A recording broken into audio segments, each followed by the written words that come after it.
Namaskar, welcome to our channel. In this video, we will be discussing problems of NDA. हम लोग NDA के previous year questions का discussion करेंगे और आज का हमारा जो टॉपिक है वो है ट्रिग्नोमेट्री। और ट्रिग्नोमेट्री में हम लोग ट्रिग्नोमेट्रिक फंक्शंस के कुछ प्रॉब्लम का डिस्कशन करेंगे। तो चलिए शुरू करते हैं। ये हमारा पहला प्रॉब्लम है और इसमें क्या कहा गया है, direction for next two items that follows.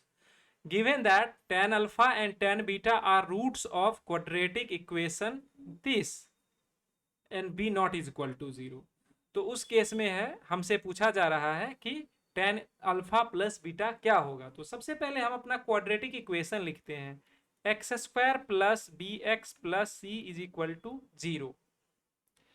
ये हमारा क्वाड्रेटिक इक्वेशन है और इसका रूट जो है अल्फा और टेन बीटा है। तो हम लोग अगर किसी एक जो स्टैंडर्ड फॉर्म होता है a x square plus b x plus c is equal to 0, ये हमारे क्वाड्रेटिक इक्वेशन का स्टैंडर्ड फॉर्म है। इसका जो रूट अगर अल्फा और बीटा होता था तो हमको पता है alpha plus beta is equal to minus b upon a और alpha beta is equal to c upon a. तो ये हमारा स्टैंडर्ड फॉर्मेट है। यहाँ पे हमारे पास दिया गया है x square plus b x plus c और कहा गया है कि टेन अल्फा और टेन बीटा इसका रूट है। तो अगर हम स्टैंडर्ड फॉर्म को देखें उससे हमको क्या पता चलेगा, tan alpha plus ten beta is equal to minus B और ए के जगह पे 1 है यानी ये हो जाएगा माइनस बी, और ten alpha into ten beta is equal to c upon a. C a के जगह पे 1 है तो ये सी हो गया। अब हमको ten a plus ten b और ten alpha plus ten beta और ten alpha into ten beta पता चल गया। अब हमसे पूछा जा रहा है कि टेन अल्फा प्लस बीटा क्या होगा। हम इसको अगर हम यहीं पे लिखना चाहें तो हम लिख सकते हैं tan alpha plus beta is equal to tan alpha plus ten beta upon 1 minus tan alpha tan beta. ये टेन ए प्लस बी का जो फॉर्मूला हम लोग सीखे हैं वही फॉर्मूला हम लिखे हैं। इसको लिखेंगे तो हो जाएगा टेन अल्फा प्लस बीटा क्या हो जाता है, माइनस बी, और 1 माइनस टेन अल्फा और बीटा क्या हो जाएगा, 1 माइनस सी। ऊपर में माइनस उसको नीचे अगर कर दें तो ये हो जाएगा सी माइनस 1। इसको एक स्टेप और अगर और लिखे तो हम लिख सकते हैं सी माइनस 1 का पावर माइनस 1। हमारे पास ये ऑप्शन नंबर डी है, तो ये डी हमारा हो गया इसका आंसर। ठीक है, अगले प्रॉब्लम पे चलते हैं। अगेन ये जो हमारा क्वाड्रेटिक दिया गया है और ये रूट दिया गया है वो अगले प्रॉब्लम के लिए भी वैलिड है, तो हम लोग इसको रीराइट कर लेंगे। हमसे पूछा जा रहा है sine alpha plus beta into sec alpha और sec beta.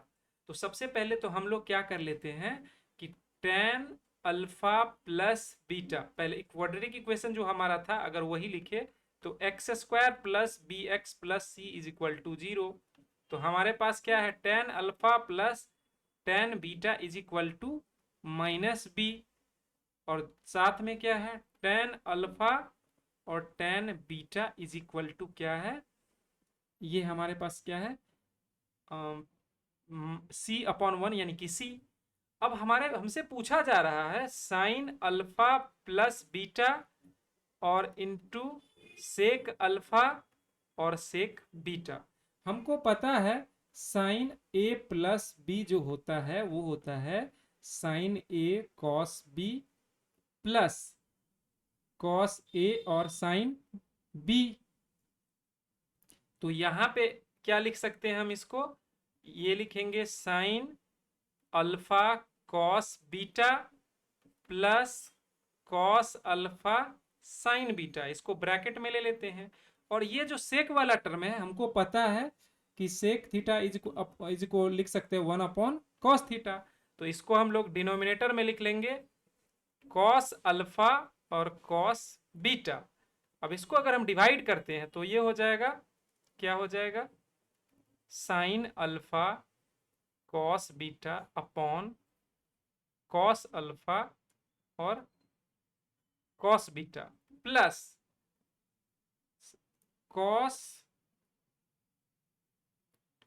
Cos alpha sine beta upon cos alpha cos beta.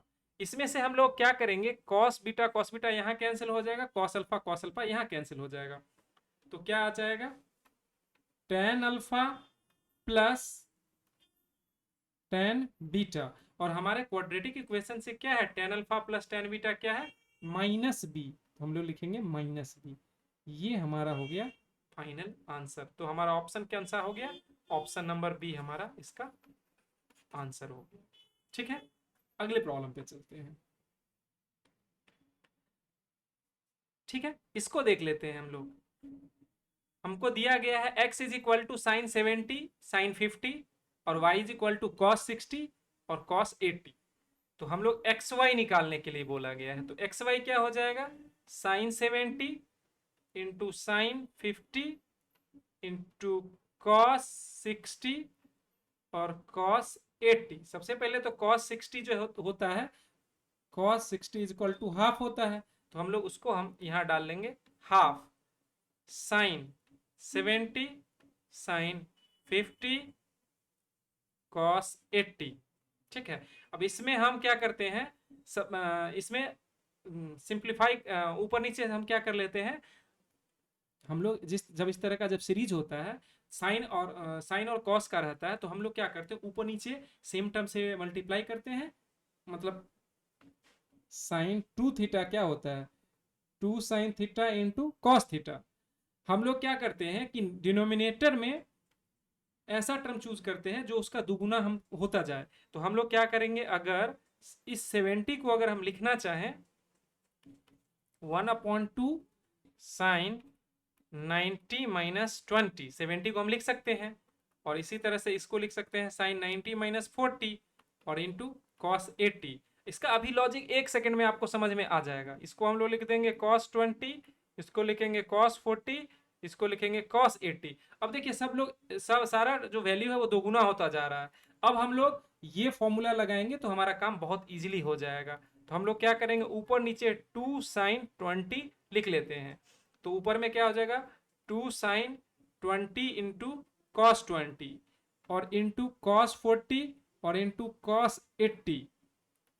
ठीक है, इसको अगर हम अगले पेज पे लेके चले तो क्या हो जाएगा 1/4 साइन 20, और ऊपर वाले टर्म को अभी रिराइट कर लेते हैं, एक स्टेप हम लिख लेते हैं 20 कॉस 20 कॉस 40 और कॉस 80। इसको लिखेंगे तो हो जाएगा 1/4 साइन 20, और ये दोनों मिलके क्या हो जाएगा साइन 40, और ये हो जाएगा कॉस 40। अब हम क्या करेंगे, ऊपर नीचे 2 से मल्टीप्लाई कर देंगे कॉस 80, तो ये क्या हो जाएगा 1/4 साइन 20। इस 2 को अगर हम लिखना चाहें तो यहाँ पे हम इसको लिख सकते हैं 8 कर सकते हैं, इसको लिखते हैं 8, और ये हो जाएगा ऊपर वाला ये इतना टर्म क्या हो जाएगा, इतना टर्म हो जाएगा साइन 80 कॉस 80। और हम क्या करते हैं ऊपर नीचे 2 से मल्टीप्लाई फिर से करते हैं, तो 1/16 साइन 20 और ऊपर में क्या हो जाएगा साइन 160। अब हमको पता है sine 180 minus theta is equal to होता है साइन थीटा। अगर हम साइन थीटा के जगह पे अगर हम 20 रखते हैं तो 180 minus 20 is equal to sine 20 हो जाएगा, और ये वैल्यू क्या है, ये है साइन 160 है, तो हम इसको लिख सकते हैं 1/16 साइन 20, और इसको लिख देंगे ऊपर में साइन 20। ये 20 से 20 कैंसिल हो गया, हमारे पास आ गया 1/16 फाइनल आंसर। तो हमारे पास ऑप्शन कौन सा है 1/16, तो हमारा ऑप्शन नंबर ए जो है वो आंसर हो गया। ठीक है, अगले प्रॉब्लम पे चलते हैं। हाँ, इसमें एक सिंपल सा दिमाग लगाना है, जैसे कि हम लोग tan a प्लस बी का जो हम फॉर्मूला लिखते हैं तो क्या होता है tan a plus tan b upon 1 minus tan a tan b। उसी तरीके से कॉट ए प्लस बी का भी फॉर्मूला आता है और ए माइनस बी का भी आता है। तो कॉट ए प्लस बी का क्या हो जाएगा, cot a cot b minus 1 upon cot a plus cot b. अब हम क्या करते हैं, इसमें हम सारे वैल्यू को डाल लेते हैं। तो सबसे पहले हम क्या, मेरा पहला स्टेप होगा कि हम सारे कॉट वाले tan वाले वैल्यू को कॉट में कन्वर्ट कर लेते हैं। तो हम लिखेंगे 1 माइनस और tan 2 डिग्री। तो tan 2 को हम लोग लिखना चाहें तो हम लिख सकते हैं tan 90 माइनस 88 इंटू कॉट 62 और डिवाइडेड बाय, नीचे में ऊपर में क्या आ जाएगा, tan को हम लिख सकते हैं tan 90 प्लस 62 माइनस कॉट 88। हमको ये अपने सहूलियत के अकॉर्डिंग, मतलब हमको जो जिस फॉर्मूले में ये फिट होगा, जैसे हमको ये पता है tan का अगर हम देखें तो tan 90 प्लस 62, इसका एक बहुत अच्छा ट्रिक है, इसका एक बहुत ही अच्छा ट्रिक है। अगर हम थीटा रखते हैं प्लस थीटा, तो सबसे पहली बात कि जब भी 90 या 270 होता है तो उस समय ये जो हमारा ट्रिग्नोमेट्रिक रेशियो है वो फ्लिप हो जाता है। तो tan का जो फ्लिप होता है वो कॉट में होता है, और क्वाड्रेंट से चेक करके हम पॉजिटिव निगेटिव चेक करते हैं। तो अगर हम क्वाड्रेंट अगर यहाँ पे ड्रॉ कर लें तो हमको पता है यहाँ पे ऑल पॉजिटिव होता है, इसमें साइन और कोसेक पॉजिटिव होता है, इसमें tan और कॉट पॉजिटिव होता है, और इसमें कॉस और सेक पॉजिटिव होता है। मेरे कहने का सेंस है कि कोई भी वैल्यू अगर इस क्वाड्रेंट में लाई करेगा तो इस पर्टिकुलर रेशियो का जो वैल्यू आएगा वो पॉजिटिव आएगा। हमारा tan 90 प्लस थीटा अगर है तो ये सेकेंड क्वाड्रेंट में आ गया, और सेकेंड क्वाड्रेंट में आएगा तो हमको इसमें माइनस लगाना पड़ेगा। तो ये हो जाएगा सिंपली माइनस कॉट थीटा। और 90 माइनस अगर करेंगे तो ये फर्स्ट क्वाड्रेंट में आएगा, और फर्स्ट क्वाड्रेंट में सारा पॉजिटिव होता है। और 90 जब भी रहेगा, या तो 90 या उसका मल्टीपल जब भी रहेगा, तो उस केस में हमारा ये ट्रिग्नोमेट्रिक रेशियो चेंज हो जाएगा। 90 और 270 में चेंज होगा, और 180 360 इसमें इसमें चेंज होगा, इसमें चेंज नहीं होगा। ठीक है, तो इसको हम अगर लिखेंगे तो हो जाएगा 1 माइनस, इसको लिख देंगे cot 88 into cot 62 divided by, ऊपर में क्या हो जाएगा, माइनस कॉट 62 माइनस कॉट 88। इस माइनस को ऊपर अगर ले जाते हैं तो हो जाएगा कॉट 88 और कॉट 62 माइनस 1, और नीचे में हो जाएगा कॉट 88 प्लस कॉट 62। अब ये हमारा स्टैंडर्ड फॉर्म में आ गया। हमारा जो फॉर्मूला है क्या है, cot a plus b cot b a b minus 1 और कॉट ए प्लस बी। तो ये हो जाएगा कॉट 88 प्लस 62, तो कितना हो जाएगा, कॉट 150। कॉट 150 को हम अगर लिखना चाहें तो लिखेंगे 180 माइनस 30, और 180 माइनस 30 मतलब सेकेंड क्वाड्रेंट, और सेकेंड क्वाड्रेंट में tan और कॉट निगेटिव होता है, तो माइनस कॉट 30। और हमको पता है कि tan 30 जो होता है 1/√3 होता है, कॉट 30 इसका अपोजिट हो जाएगा, तो इसका क्या हो जाएगा वैल्यू, रेसिप्रोकल हो जाएगा, तो -√3। तो इसका आंसर हो गया -√3, जो कि हमारा ऑप्शन है नंबर बी। तो इसका बी फाइनल आंसर। ठीक है, अगले प्रॉब्लम पे चलते हैं। इसको देखिए, एकदम सिंपल सा प्रॉब्लम है। हम इसको लिखेंगे 1/sin10 माइनस √3/cos10। ठीक है, अब इसको क्या करते हैं, इसको सिंप्लीफाई कर लेते हैं, मतलब रेशनलाइज करते हैं। तो ये हो जाएगा sin10 इंटू cos10, और ऊपर में हो जाएगा cos10 माइनस √3, और ये हो जाएगा sin10। अब हम क्या करते हैं, नीचे में दो से ऊपर नीचे 2 से मल्टीप्लाई करते हैं, लेकिन हमको पहले ऊपर में एक और चीज लाना है, cos10। हम अगर 2 कॉमन ले लें तो इसमें क्या आ जाएगा, इंटू हाफ माइनस √3/2 और sin10। और ये करने का मेरा मोटो, मतलब दिव्य दृष्टि जो है वो हमारा कहाँ से आया है उसका हम लॉजिक बताते हैं। लॉजिक ये है कि साइन 30 जो होता है हाफ होता है और कॉस 30 जो होता है वो √3/2 होता है। तो पहला दृष्टि यहाँ से आना चाहिए कि अच्छा हम 2 कॉमन लेंगे तो इस तरह से ये डिग्री में आ जाएगा। और दूसरा चीज कहाँ से आएगा, तो दूसरा चीज आएगा कि हमको पता है कि साइन ए माइनस बी जो होता है वो sign A cos B minus cos A sine B है, और हमको उस तरह का फॉर्मेट दिख रहा है। अगर हम इसको लिखें, 2 कॉमन ले लेते हैं और इसको लिखें sine 30 cos 10 minus cos 30 sine 10। ठीक है, अब हम क्या करते हैं, नीचे में भी एक 2 से मल्टीप्लाई करते हैं और ऊपर में भी एक 2 से मल्टीप्लाई करते हैं। तो ये हो जाएगा साइन 10, ये हो जाएगा कॉस 10। ठीक है, अब ऊपर में आ गया 4 और ये दोनों मिलके क्या हो जाएगा साइन 30 माइनस 10, और नीचे में क्या आएगा, यहाँ भी 20 आएगा। क्यों, क्योंकि हमको पता है sine 2 theta is equal to 2 sine theta into cos theta.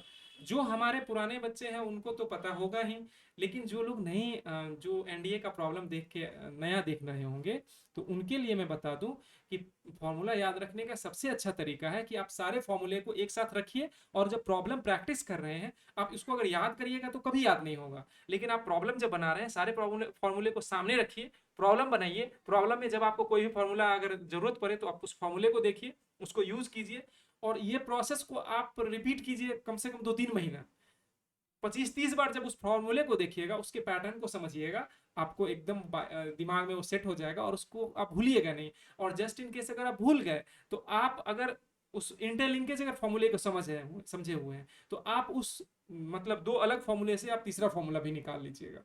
तो होगा क्या कि आपको याद नहीं करना पड़ेगा और वो फॉर्मूला आपको याद भी रहेगा।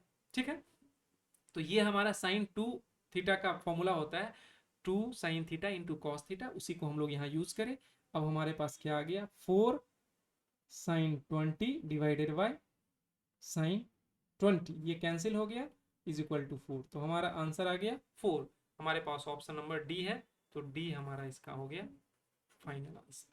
ठीक है, और ऑप्शन जैसे एग्जाम में क्या है कि एग्जाम में आपको जब हम सीख रहे हैं तो आप पूरा अच्छे से सीखिए बिना किसी स्टेप स्किप किए, और सारा प्रोसेस फॉलो कीजिए, सब कुछ कीजिए। एग्जाम में आप अपने कंसाइंस को फॉलो कीजिए, आपका कंसाइंस जितना आपको सपोर्ट करे, जितना आपको कॉन्फिडेंस दे, उसके अकॉर्डिंग आप प्रॉब्लम को अटेम्प्ट कीजिए, और वहां पे ज़्यादा रिसर्च नहीं करना है, जो आपको आ रहा है उसको आप बनाइए, और उसमें ज़्यादा इफ एंड बट नहीं। और अगर कोई क्वेश्चन ऑप्शन से भी अगर पॉइंट आउट हो जा रहा है तो आप उस वहां पे आप स्वतंत्र है, वहां पे अपने नॉलेज को दिखाना नहीं है, वहां पे आपका नॉलेज का बैरोमीटर यही है कि आप कितना ज्यादा अच्छा स्कोर कर रहे हैं, वही आपका नॉलेज माना जाएगा। तो एग्जाम का अप्रोच अलग होता है, सीखने का अप्रोच अलग होता है। हमारा अभी यहाँ का अप्रोच सीखने वाला है, कभी हम एग्जाम में नहीं बैठे हैं, इसी कारण से हम एक छोटे से प्रॉब्लम को भी बहुत ज्यादा अच्छे से एक्सप्लेन कर रहे हैं। ठीक है,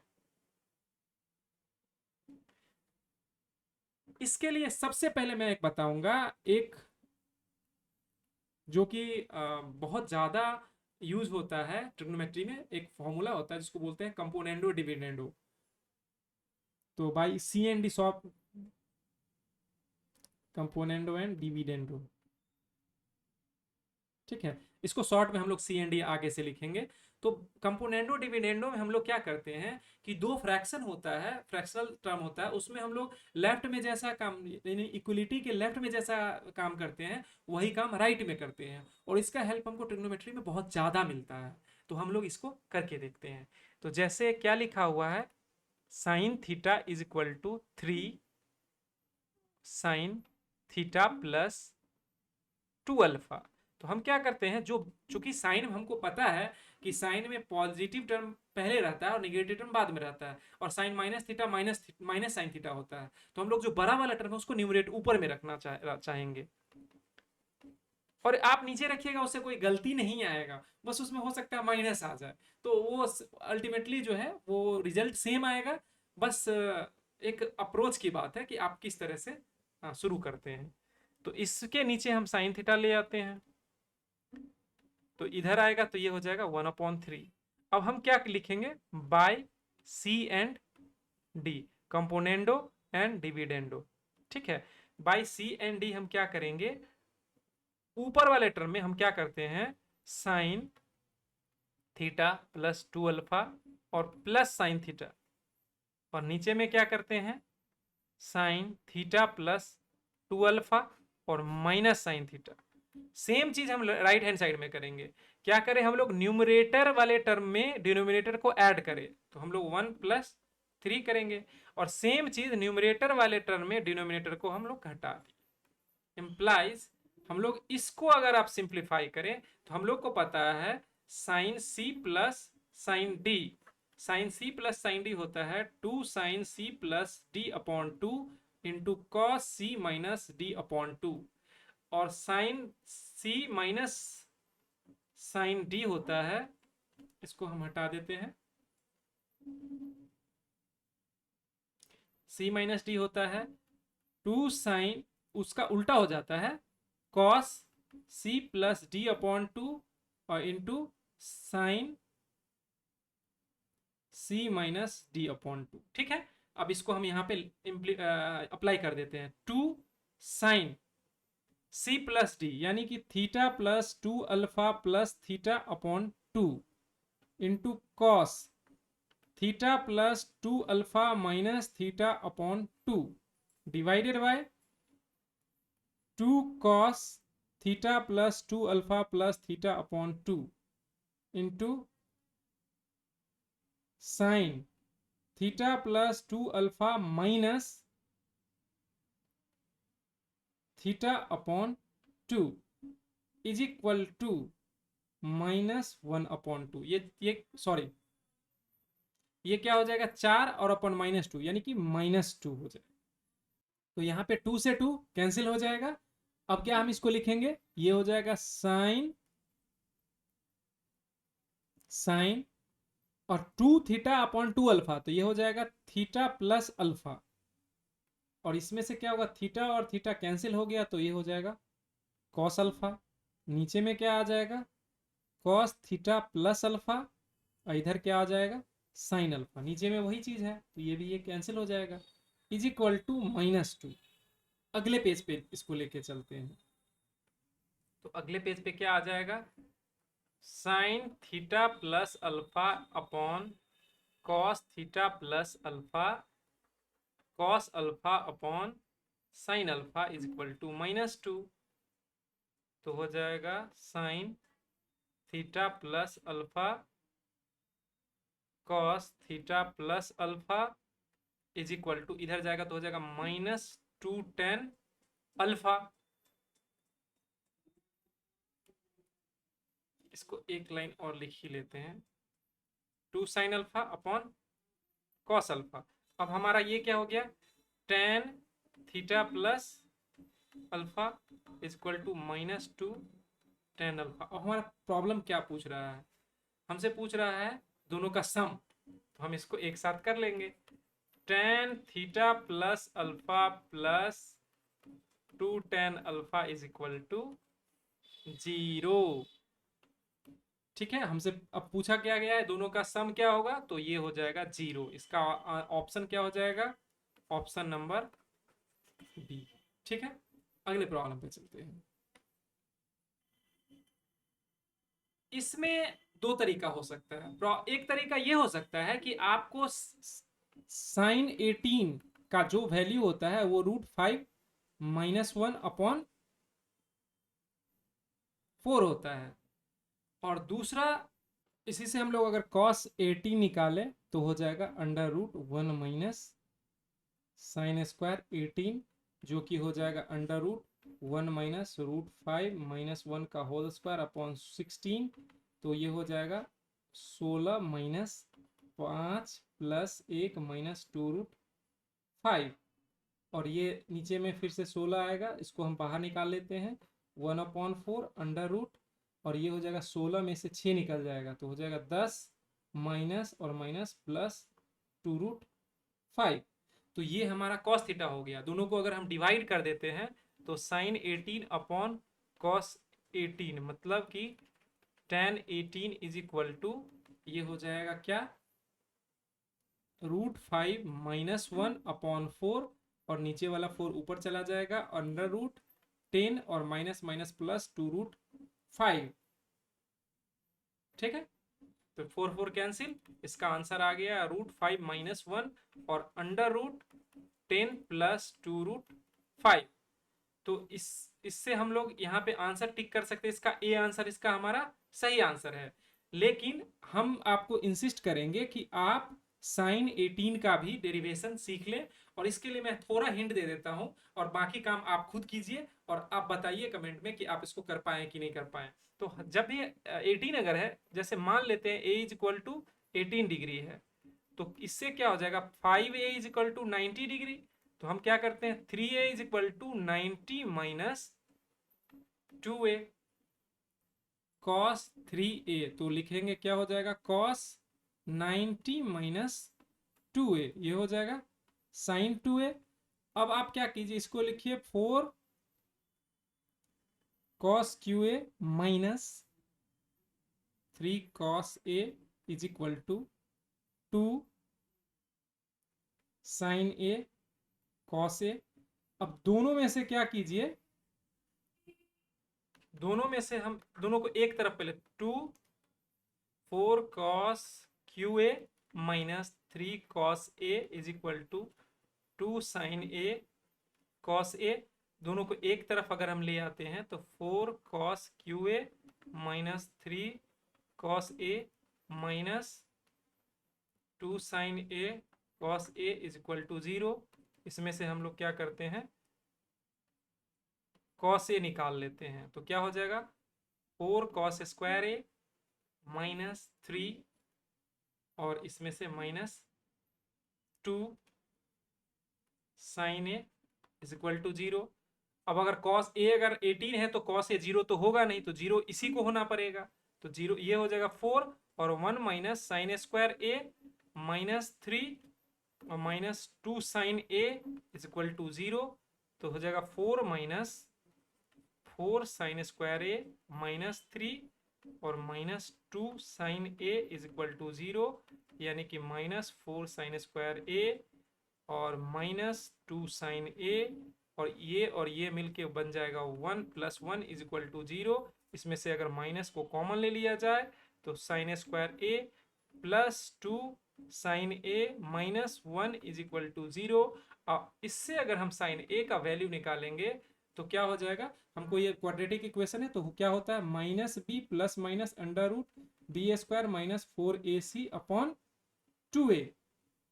तो क्या हो जाएगा minus 2 plus minus B square क्या हो जाएगा 4b स्क्वायर और माइनस 4ac, तो 4 इंटू 4 तो 16 हो जाएगा अपॉन 2 इंटू 4, तो इसमें से क्या आ जाएगा -2 प्लस माइनस अंडर रूट 20 और इसमें 8 आ जाएगा। उसमें से अगर हम दो को कॉमन ले लें तो हो जाएगा क्या -1 प्लस माइनस, इसमें से 2 बाहर निकला तो 5 बच जाएगा √5 अपॉन 4। और चूंकि ए हमारा 18 डिग्री है, ये फर्स्ट क्वाड्रेंट का एंगल है, तो फर्स्ट क्वाड्रेंट में जो है वो साइन भी पॉजिटिव होता है। इसका मतलब कि हम इसमें से इसका साइन ए का जो वैल्यू होगा वो हो जाएगा √5 - 1 अपॉन 4। तो ये हमारा एक तरह से इसका डेरिवेशन हो गया, और ये डेरिवेशन आपको आना चाहिए, एकदम आना चाहिए। इससे आप एग्जाम में जो है आपको बहुत हेल्प मिलेगा, तो ये आप जरूर सीख लीजिए। ठीक है, अगले प्रॉब्लम पे चलते हैं। ये इस बहुत ही आसान और एक बहुत ट्रिकी चीज है। देखिए, जब भी हम लोग कभी भी अगर किसी स्क्वायर वाले टर्म को अगर रखते हैं तो हमको आदत बनाना चाहिए कि हम इसको मॉड एक्स लिखें या इसको लिखे प्लस माइनस एक्स, क्योंकि रूट जब निकलता है तो प्लस माइनस दोनों के लिए वैलिड होगा। तो इसी चीज को हम यहाँ पे अगर ध्यान दें तो ये अगर 1 प्लस साइन ए है, इसको अगर हम लिखना चाहें तो 1 प्लस 2 साइन ए अपॉन 2 इंटू कॉस ए अपॉन 2। ये लिखने का मेरा दो इंसेंटिव है। एक तो राइट हैंड साइड में इस तरह का है, और हमको पता है कि sine 2 theta is equal to 2 sine theta into cos theta, तो वो लिखे। दूसरी बात की हम 1 को sine square theta plus cos square theta लिख सकते हैं, लेकिन थीटा क्या होगा ये हमको नहीं पता है, तो ये यहीं से पता चलेगा कि a/2 को हम थीटा लेते हैं यहां से। तो हम क्या करेंगे sine square a upon 2 plus cos square a upon 2 plus 2 sine a upon 2 into cos A upon two. ठीक है, इसको अगर लिखेंगे तो अंडर रूट साइन ए अपॉन टू प्लस कॉस ए अपॉन टू स्क्वायर। इसको लिखेंगे तो हो जाएगा मॉड साइन ए अपॉन टू और कॉस ए अपॉन टू। अब ये इसको हमको लिखना है माइनस ये बताया गया, और उसके लिए हमको पूछा गया कि ए का क्या रेंज होगा। इसका सबसे अच्छा तरीका क्या है कि इसको आप साइन में कन्वर्ट कर लीजिए। इसको अगर हम साइन में कन्वर्ट करेंगे तो हम क्या करेंगे, बाहर में एक रूट टू से मल्टीप्लाई करेंगे और अंदर में हम रूट टू से डिवाइड करेंगे, मतलब मल्टी सेम क्वांटिटी से मल्टीप्लाई और डिवाइड कर रहे हैं, प्लस 1/√2। और ये पोलर फॉर्म में हम कन्वर्ट कर रहे हैं बेसिकली, लेकिन उसको हम लोग दूसरे तरीके से कर रहे हैं। तो इसको अगले पेज पे लेके चलते हैं। तो यहाँ पे अगर लिखेंगे तो हो जाएगा √2 मॉड, हमारे पास क्या था साइन ए अपॉन टू, और यहाँ पे था 1/√2 प्लस 1/√2 इंटू कॉस ए अपॉन टू। अब हम क्या करते हैं, इसको चूंकि हमको साइन ए प्लस भी लिखना है, तो ये साइन है तो इसको कॉस लिखना पड़ेगा। तो साइन ए upon two cos π/4 plus cos ए अपॉन टू साइन π/4। तो इसको लिखेंगे तो हो जाएगा √2 और ये हो जाएगा साइन ए upon two plus π/4 mod close. अब हमको क्या करना है, अब हमको ये इज इक्वल टू बोल रहा है निगेटिव है। अगर ये निगेटिव है, इसका मतलब कि a प्लस, हमको क्या पता है, हमको पता है कि इसमें सारा पॉजिटिव होता है, इसमें साइन और कोसेक पॉजिटिव होता है। तो साइन वाला टर्म को निगेटिव होने के लिए जो हमारा एंगल है उसको पाई से लेके और 2π के बीच होना चाहिए। तो हम लोग क्या करते हैं, लिखेंगे पाई से बड़ा हमारा होना चाहिए a/2 प्लस π/4, और छोटा होना चाहिए 2π, यानी पाई से 2π के बीच होगा तो ये कंडीशन सेटिस्फाई होगा। अब हम π/4 को घटा लेते हैं, तो पाई माइनस π/4 ये हो जाएगा a/2 और 2π माइनस π/4 ये हो जाएगा 3π/4 इंटीग्रेशन a/2, और ये हो जाएगा 8 माइनस से 7π/4। इसमें क्या करेंगे, 2 से डिवाइड दोनों तरफ कर देंगे, 3π/2 और ये हो जाएगा a और ये हो जाएगा 7π/2। अब हमारा ऑप्शन क्लियर हो गया। हम ऑप्शन देख लेते हैं, 3π/2 से लेके और 7π/2, 3π/2 से लेके 7π/2 के बीच का जो वैल्यू होगा उसके लिए ये निगेटिव आएगा। तो हमारा ऑप्शन क्या हो गया, सी। और ये क्वेश्चन हम कहेंगे कि बाकी क्वेश्चन से अच्छा है, क्योंकि इसमें कैलकुलेशन कम और सोचना ज्यादा है। ठीक है, अगले प्रॉब्लम पे चलते हैं। ये प्रॉब्लम हमारा जो एक प्रॉब्लम अभी से पहले हम करें हैं जिसमें कंपोनेंडो एंड डिविडेंडो यूज करें, सेम वही चीज है, हम लोग इसमें भी कंपोनेंडो एंड डिविडेंडो यूज करते हैं और देखते हैं कि क्या आता है। तो हमको क्या है, sine x plus Y upon sine x minus Y is equal to a plus B upon a minus B. इसको अगर हम लिखते हैं तो हो जाएगा साइन x प्लस वाई, और सेम चीज करेंगे तो ऊपर में पहले ऐड कर लेते हैं, तो plus sine x minus Y divided by sine x plus Y minus sine x minus Y. तो ऊपर वाले टर्म में a plus B plus a minus B, और नीचे वाले टर्म में a plus B minus a plus B. इसमें क्या होगा, b भी कट जाएगा और इसमें क्या होगा, a कट जाएगा। अब हम इसको लिखते हैं, तो ये एक स्टैंडर्ड फॉर्मूला है, साइन a प्लस बी और plus sine a minus B. ये सिंपली हो जाता है 2 साइन a और cos b, और इसका जस्ट अपोजिट जब माइनस होगा तो cos वाला टर्म बचेगा, cos x और साइन y। इसको हम लोग साइन c माइनस डी भी कर सकते हैं, लेकिन साइन c माइनस डी करने की जरूरत नहीं है क्योंकि अपने आप में एक स्टैंडर्ड फॉर्म है। अगर आपको नहीं समझ में आ रहा तो एक लिख देंगे और इससे आपको एकदम क्रिस्टल क्लियर हो जाएगा, साइन x प्लस वाई और x माइनस वाई। इसको क्या करते हैं, sine x cos y minus sorry plus है cos x साइन y, इसको लिखेंगे तो हो जाएगा sine x cos y minus cos x और साइन y। अब देखिए जब दोनों को ऐड करेंगे तो ये वाला टर्म कैंसिल होगा, तो ये बचेगा और ये बचेगा, तो हो जाएगा 2 sin x cos y। जब दोनों को सब्ट्रैक्ट करेंगे तो ये वाला टर्म बच जाएगा और ये वाला टर्म कैंसिल हो जाएगा, तो ये बचेगा 2 cos x और sin y।